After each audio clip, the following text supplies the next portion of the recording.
My friends and fellow Americans, I've been catching a little bit of flack lately. My first two videos were, what I don't believe in. I don't think this is right. And people have been saying, well, what do you believe in? Okay.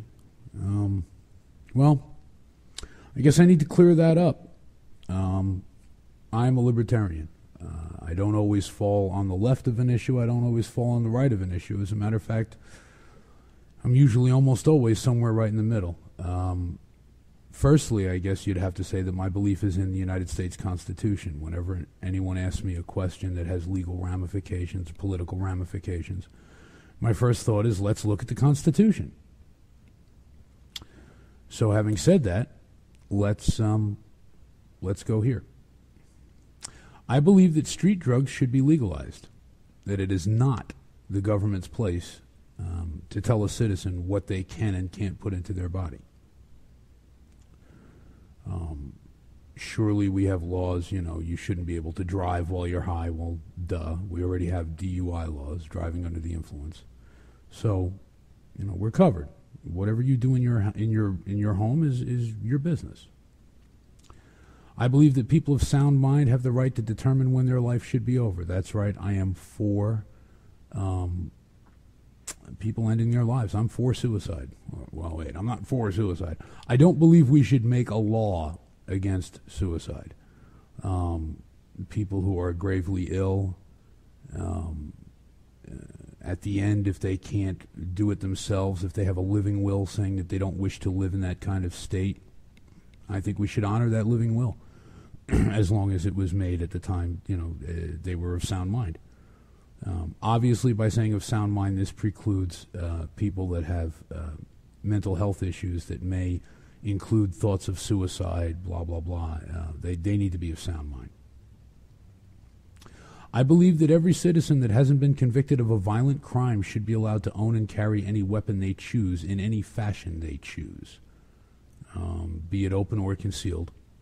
I don't care. It doesn't matter. Obviously, here also we need to have, they can't be people that are mentally ill. That's obviously an issue. I believe that marriage started out as a religious exercise, or rite, if you will, R-I-T-E, and should have always remained so. It's not the government's purview to decide who can and can't express their love and who can and can't live together. Having said that, I also believe that we shouldn't afford a tax credit to people who are married that is indeed establishing, government-sponsored marriage, if you will. And I don't think the government belongs in it.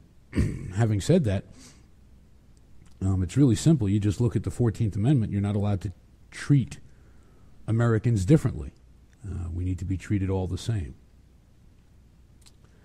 I believe that the Patriot Act was purposefully misnamed and that it is an assault on our freedoms. I'll go into this one in more detail at some point. The definition of domestic terrorism can very easily be construed to include drunken driving. So if you've ever gotten a DWI or a DUI, congratulations, you're now a terrorist. And I guess once you're a terrorist, you can be, publicly executed, thrown in jail without due process, the whole 9 yards. I don't want that. I believe that It Takes a Village is an attempt to homogenize our children, to indoctrinate them into the ways of others. I believe it's an attack on personal and in some cases religious freedoms. Did he just say religious freedoms? Yeah, I did. I don't necessarily follow any particular religion, and I don't think that religion should be necessarily held up to any kind of special standard. But neither do I believe that we should forget what the First Amendment says about not prohibiting the free practice thereof. And some of this, I'm responsible for my neighbor's children garbage is us imposing our views on how people should raise their children. And a lot of times that's based in religion. And sorry, but that's just, I don't think it's right. I believe we should completely remove any religious teachings from our public school.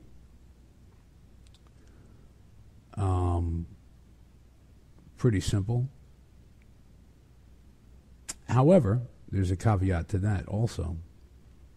What is wrong with giving children as much information as possible? Why do we have this apparent need to only teach them one thing? They can only believe this. Why can't we say, you know what, some people believe, for example, in intelligent design. Some people believe that, aliens planted us here. Why can't we teach them that and let them make up their own minds? Why is it that we need to make sure that they only think one way? Again, that's, homogenizing children, and sameness is awfully dull. I don't approve. I believe that abortion should be legal. I'm personally anti-abortion. It bothers me, but I believe that it should be legal. I don't want women dying in back alley coat hanger type abortions. But I think we do need some reforms. I think that when we talk about abortion, we talk about a woman's right, a woman's choice, a woman's body. There was a man involved in creating that fetus, and I think he should have some say as to what goes on with that child. There are men that wish to be responsible for a child, even though the mother doesn't want to. Now, I know that's a bitter pill to swallow, but why are we completely negating the rights or the desires of an entire gender of Americans strictly based on their gender? I'm not really sure about that. Having said that, I believe that abortion should always be legal. I also believe that no public money should be used to pay for them. Ladies have every right to have an abortion. They have every right to be unfettered in doing so. Although I think that, there's nothing wrong with people speaking out against abortion. Speaking out, I said. But I don't think that public funds should be used to pay for them. Let's compare it, as I often do, to the person that wants to, smoke marijuana. If we make marijuana legal, I don't want some guy walking up to me on the street, or worse yet, going to my lawmaker and saying, "Oh, I need someone to pay for my marijuana." Really? Don't ask me to pay for it. Don't raise my taxes to pay for his marijuana. Look, you want to make those choices, you need to shoulder the responsibilities also. The responsibilities are absolutely on you. So I definitely don't want that as part of the discussion. Well, it can be part of the discussion. I don't want it to be fact. I believe that sex education should be taught in school, but I also think that abstinence should be taught in school. What's wrong with teaching children that some people don't have sex until after they get married? What's wrong with that?